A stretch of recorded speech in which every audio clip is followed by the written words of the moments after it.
Copyright disclaimer under Section 107 of the Copyright Act 1976. Allowance is made for fair use for purposes such as criticism, comment, news reporting, scholarship, and research. Fair use is a use permitted by copyright statute that might otherwise be infringing. Nonprofit, educational, or personal use tips the balance in favor of fair use. Thank you. Now enjoy the show. Hey, what's up, everybody? Thanks for tuning in to another episode of RAERAEs Review, where I'm going to be talking about Real Housewives of New York City Season 15 Reunion Part 1. Did y'all watch? It was cute. You know, they got in Brynn's craw. They also let her, have her moment that she should. This is not making fun, but it's a kind of bittersweet reunion because with all of the solemnness, of Erin's father passing, and Brynn's past abuse, and then having to get on Brynn, and it's kind of weird, but people do what they do, and they have to be held accountable. But it was a good reunion. This is part 1, I think, of 2. It shouldn't be 3 reunions. Now Salt Lake City is 3 reunions. There's a whole lot that they need to go over, and we're gonna get into that after this, right? But yeah, Real Housewives of New York City. Now we know, as you can see, they got on what they got.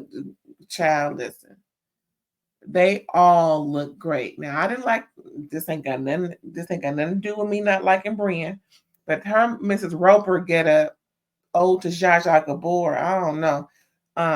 Shout out to and rest in peace to Miss Zsa Zsa. Woo, as you see on the right. Let's just get into it. Okay, so listen. Beautiful. Look at the ladies. Beautiful. Jenna, girl. Okay, so we're gonna go to Erin. She is what, she's due April 4th. Ain't that nothing? Rest in peace, Dr. King. That was when he was, assassinated. That's also Beyonce and Jay-Z's anniversary. Ain't that nothing? Fo, as they like to, Anyway, Ubah, I'm gonna say this. I wish they would have had some really nice professional photos done, because when Ubah stands up and she's glittering everywhere, it's just awesome. When she's sitting down on the couch talking, you can see the glitter, and it's just beautiful. I really wish that they would have had the usual and customary beautiful photos of all the reunion cast. I looked high and low. Now, if y'all seen them, fine, that's good, and just pay attention, because Ubah was Ubah. To me, Ubah was best dressed. All of them, well, not all of them, all but 2, was looking fabulous. Sigh, beautiful. Even Rebecca, we're gonna see her next time. Beautiful. Raquel, gorgeous. OMG. Mrs. Roper realness. She had on it was see-through. She had on a bra and panty up underneath. I wish it was more of a bodysuit underneath versus bra and panty type of thing, but that's just me. I think the bodysuit would have made it more elegant, because I don't think Zsa Zsa, I'm pretty sure she zhuzhed it up to herself, but I think it would have looked better with a body, like a one-piece situation. Maybe with even a, buttocks out. But anyway, child, a robe like she just got the shower. Okay, Jenna. You could have you should have put the jeans back on from last year. And of course, Ubah, looking wonderful. One more time for the cast of season 15, reboot season 2. Yes. Beautiful. Let's just keep that up while we talk. So listen.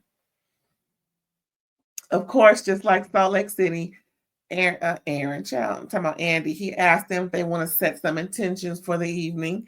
And Brynn just wants to set the record straight, get things, together. And Erin mentioned she just wants some clarity and stuff. Child. So we start with Jenna. So apparently Jenna's girlfriend Cass don't want to be on the show. She don't want to be filmed. But I'm like, well, why does Greg on Potomac have to be filmed if he don't want to? They need to explain this. But see, look, real quick, like I was saying on a Potomac last week on that review, Greg and Karen need to know how to work it and be seen. Shout out to Cynthia Bailey. No, but Greg needs to know how to work this. He can give him a little bit, but just don't commit to everything. Commit to us just a little bit. Just a little bit. Ease them in there. And don't, just film a little bit. A lot of the stuff he can't film because of his work. And he's really busy at work, and it is what it is. It's not like anybody following him, checking up on him, and if they are, so what? You just give a little bit. Don't, because he doesn't want to film. Okay, babe, how about we just do a little bit, and we'll just let them know because of your work, things are changing, or just because of your work period. You need to be away a lot, and you can't. And first of all, I would have never allowed to film at his job, because now they opened up the door. I think that was mistake number 2 is allowing them to film at his job. He should have never allowed that. Said, I'm sorry, you can't do that. It's not permissible. And I just don't think it's a good idea. Therefore, that's where he can always say he is. That could be an excuse. Anything related to his job that can't be filmed. I'm just saying, folks' jobs can't be messed with. That's their, income. That's, and a lot of times people's jobs just can't be filmed on GP. So that's where I'm coming at with it. And just like with Cass, they just know that she don't want to be on the show. So if Jenna can be on for 2 seasons, I guess we're going to see Karen for at least 2 seasons, because like Andy said, he was walking up to Jenna and her girlfriend Cass at a party. Cass made a beeline out elsewhere. Next thing you know, Jenna and Cass was leaving, and he took it offensively. He took it personal. But Jenna was probably lying when she said, no, it wasn't you, it was something else. And you just happened to be there at the wrong place at the wrong time. And he's like, yeah, okay. I'm just saying. If Cass ain't filming, then don't pressure Greg to. Karen, if you listen, watch them listening. Pay attention to what's going on NYC. And also, Sai's husband's not always filming. Hello, why is that? We've seen him twice. The whole season. And I'm gonna say twice because I remember seeing him once. I just said twice just to say one more. But just saying. And if anybody knows Karen, tell her to come over here and watch the review so she can hear what I'm saying. Girl, listen. Girl, watch some other shows and see how other folks' partners is working it and not being seen. Shout out to Cynthia Bailey. So yeah, what else going on? Oh, the apology to Pavi that Sai didn't give. She's like, no, it is what it is. Plus, he called me bipolar and he called me a bitch. She says she can understand the bitch comment, but the bipolar hits her in the craw, hits her, where it hurts because, the family history thing. And Jess was like, yeah, he is mulling over it. And we talked about it. Jessel, we don't believe you, girl. That man ain't apologizing. Just like he don't want to give you that baby girl that you want. He ain't apologizing inside because Pavitt is a type of dude that will give you what you give him. It seems like he does that with Jessel, so why wouldn't he do that with anybody else? So the thing that Jessel was also explaining is, she said not to play tit for tat, but you called him some philanderer who goes out of town looking to hook up with randoms or whatever. So, it kind of goes both ways with the apology thing. Sai doesn't feel like she owes him an apology for that. And, that's on that. But Sai does because, Sai and I think her and Brynn, somebody had a full-on conversation about that. I'm like, and then it made people wonder and think. See, I was like, well, she may have a point. But at the same time, like Erica said, where's the proof? Ain't no apology coming from nobody. It is what it is. Anyway, Raquel, her storyline with her mom. Her mom don't like her being a lesbian. Her mom ain't set up her iPad yet to talk to the kids or to talk to her or to talk to Mel. Her Raquel and Mel ain't went over to Puerto Rico to visit her mom. Her mom ain't came to New York City to see nobody, and she ain't talked to nobody. And it is what it is. Because Raquel's a lesbian.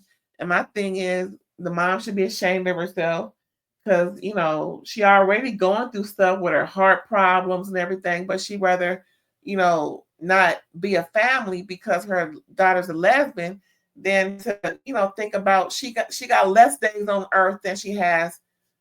So it just makes sense to fix it. Let her know you don't like it and move on in life. But the fact that she don't even want to be around, child, please. I ain't gonna say F somebody mama because can't nobody say that about mine. And I'm just gonna move on because Raquel moved on. What else? Side comments talking about she hate Jenna. No, she never said it. Jenna motioned at the beginning. I think it was episode 1, child. Because Sai was like, who said that? I never said that. Now Sai said, yeah, there are things about Jenna I didn't like. I did say it to people. Jenna, just a little refresh for everybody.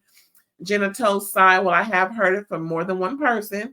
And Sai was like, yeah, but I never said hate you. It's never that strong. It's just, getting to know you at that moment. I didn't. But the more I know you, the more I like you. I mean, it's kind of normal for people to feel that way and say those things to the people that they're talking to. But Jenna motioned about Brynn to Sai, like that's the one who told me that you hate me. And then that whole thing came up with how Brynn twists things, embellishes lies, and child, that was on Brynn like white on rice. Child. And then Brynn tried to, child, listen. Brynn tried to say that when Sai yelled at her once, I think that was then, that it felt bad for weeks on end, and she couldn't take it, and then another issue, Brynn calling Jessel a basic bitch. Well, no, Brynn saying that Jenna called Jessel a basic bitch. And Jenna was like, no, I never said anything like that, nor do I think that. It's just Brynn is just, again, lying, elaborating, and embellishing and just putting 20 on 10. Like, child.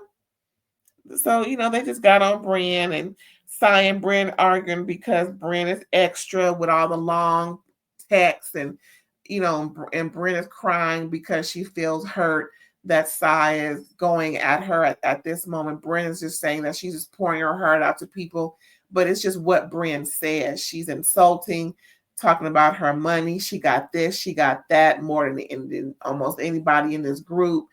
All the billionaires and all these long dossier of text where it takes 2 and 3 pages to, scroll. 2 and 3 flips to read one text. And, Sai was like, I don't even know what you do. What do you do? Brynn talking about how Sai insinuating that she sleeps with men for money, with the the whole thing with Erin not defending Brynn against Jeff Lewis, insinuating that she sleeps with men for money. Listen, like I said, she can't go around humping on everything and expect people not to form an opinion. But to her defense, I'll say this. When people are abused in that way, they act out.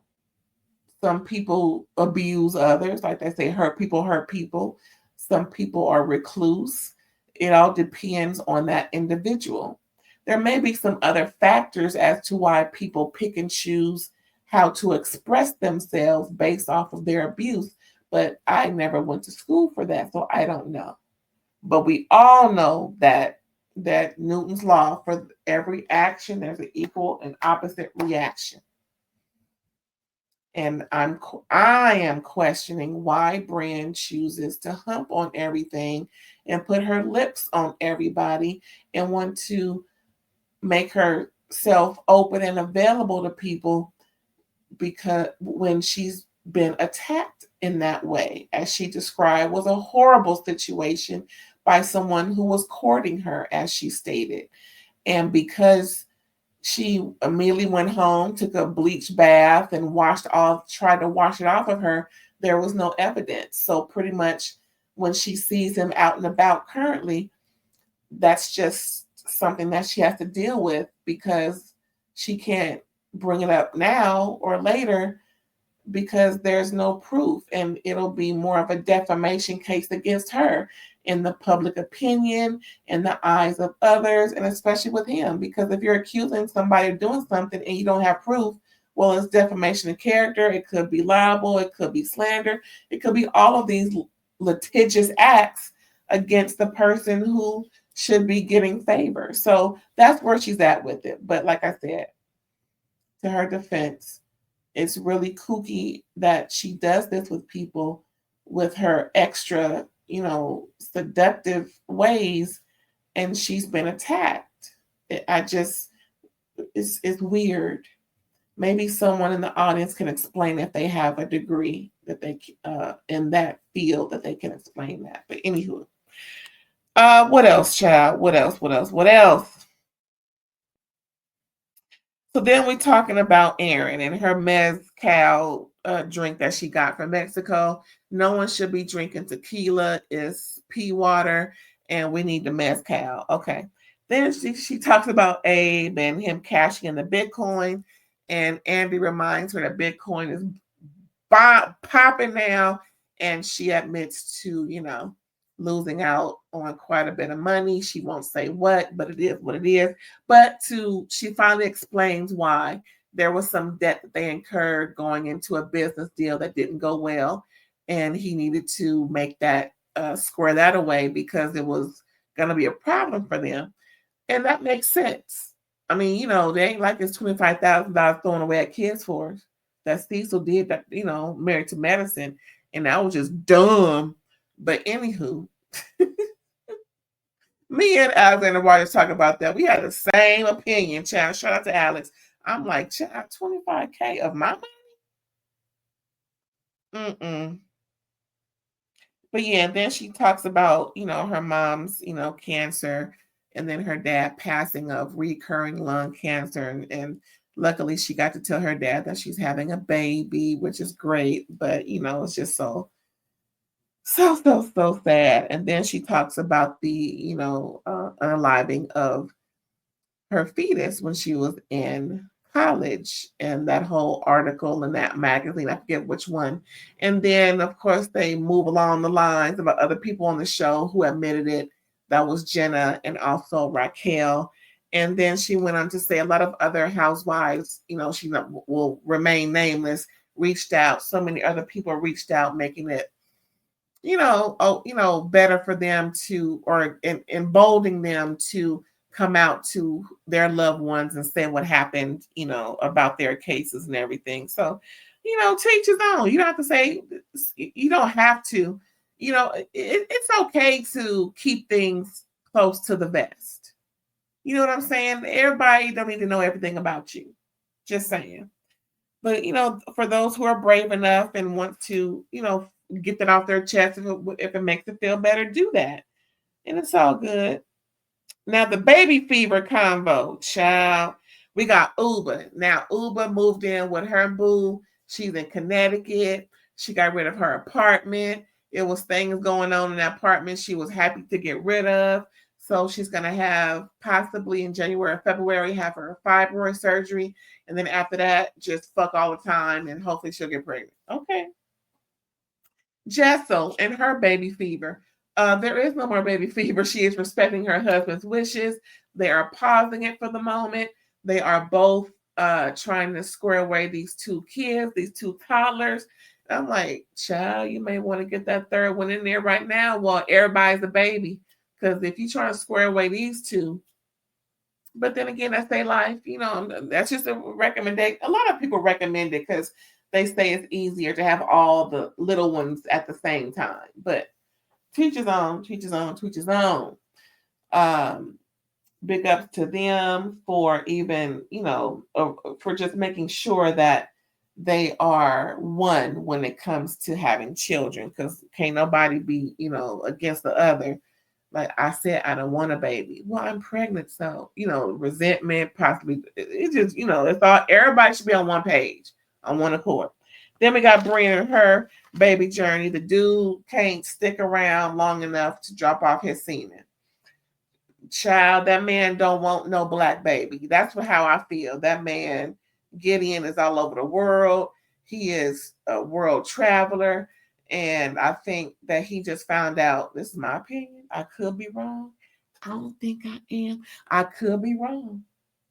But I think that man just found out that Brynn is a portion of African descent, and he don't want no possibility of, just like them queens and kings over there in Europe, check, what shade baby is it going to be regarding Meghan's and Harry's children.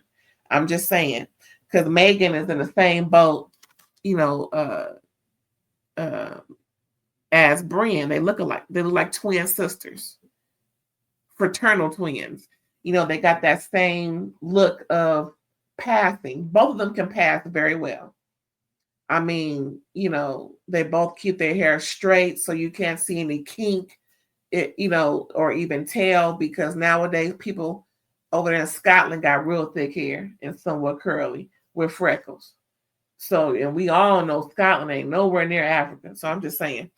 Anywho, that was it for the baby fever. Of course, Erin is due August 4th. We already went into that.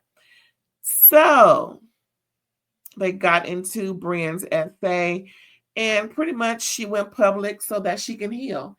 And I'm not even going to talk too much about that because it is what it is. Ubah. Beautiful. Beautiful. Beautiful. Oh, she looks so pretty. She just looks so pretty. What else happened? Now, Jessel's makeover. She had, I wrote this down, child. Botox, filler, veneers, lost a little weight. She drinks a lot of water, so her skin is perfect already. And Brynn insinuated that, what's her name? Jessel didn't pay for the Botox situation. And Jessel had to get into her craw because not only is that offensive, what else is offensive is bringing up the fact and a lie, twisting the conversation like everybody else said, Brynn do, about Pavitt not being the love of her life. She was sitting there watching the show and she couldn't believe it. He thought Jessel was lying when she said, that's not true. You are. The fact that Brynn brought up a totally different conversation, according to Jessel. Brynn admitted she lied. She was sorry. She didn't think it would turn out that way. There you go. There you go. It was awful. Everybody was just looking at Brynn like, bitch. Right? See, here goes that B word. I don't even like that word. Here I go using it. See, I'm just, ooh, but you just have to say it in this instance. Because she was. And I'm sure that word would have came out on that stage, but because, they just got fresh off talking to her about her essay, and then nobody really want to go there with her. But child, please, they do. Next episode, child, it goes down. But anyway, while we're here in this episode, Jessel was just explaining to her, how could you? You're always trying to tear me down, saying negative things about me, and all I do is lift you up. How dare you? It's just really effed up the way, as Jessel's verbatim said, like the whole story with the love of her life. The whole issue was this. Her and Brynn had a conversation about the weirdest hookup that she ever did, which was the black guy.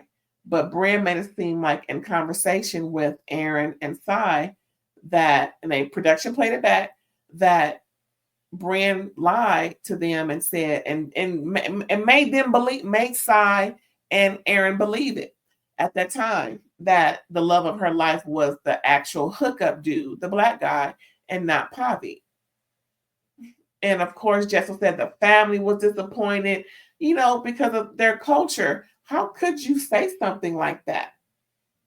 A lot, just like with Ubah, people's cultures dictate how they live their life. And just because Brynn is out there flipping and flopping in mattresses with different people all the time and putting her lips on everything and thinking the world is cute and sweet because she can talk like this and look like this and act like this and be provocative as if, because it's considered to be an acceptable thing. And people get away with, cute girls get away with things because they may, show a little something or promise a little something. So that's, again, it's like a weird thing when someone goes through what she went through, but she uses that as a mechanism to get through life. Oh my goodness, that's just so weird. But like somebody said in the next episode, you weaponize your own issues against somebody else for sport. Like, what are you doing? So now, Brynn apologized, and Jessel read Brynn for filth. And then Jenna chimed in and said, just be quiet and apologize and don't try and justify it because it's awful and how you spend things is really dark. Even Jenna read Brynn for filth. And all Brynn could do was just sit there and sound and look stupid.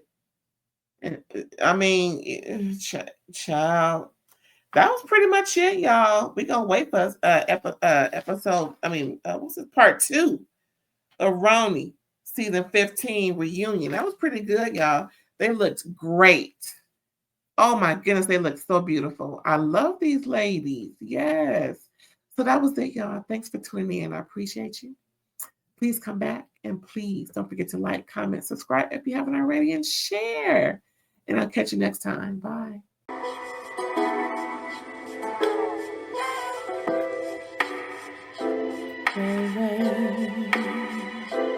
All day.